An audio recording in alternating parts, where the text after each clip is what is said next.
திருப்பத்தூரில் மாற்றுத்திறனாளிகள் பள்ளி மாணவர்களுக்கு புரொஜெக்டருடன் கூடிய நவீன ஒளித்திரை வழங்கிய சமூக ஆர்வலர்.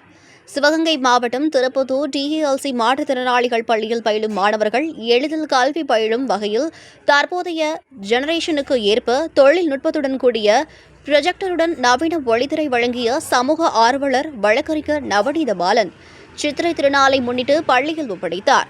நிகழ்ச்சியில் சிறப்பு விருந்தினராக கலந்து கொண்ட திருப்பத்தூர் காவல்துறை கண்காணிப்பாளர் செல்வகுமார் புரொஜெக்டர் நவீன ஒளித்திரையை ரிப்பன் வெட்டி திறந்து வைத்தார்.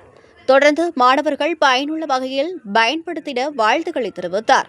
புரொஜெக்டர் ஒளித்திரையை வழங்கிய சமூக ஆர்வலர் வழக்கறிஞர் நவநீத பாலனை பாராட்டினார்.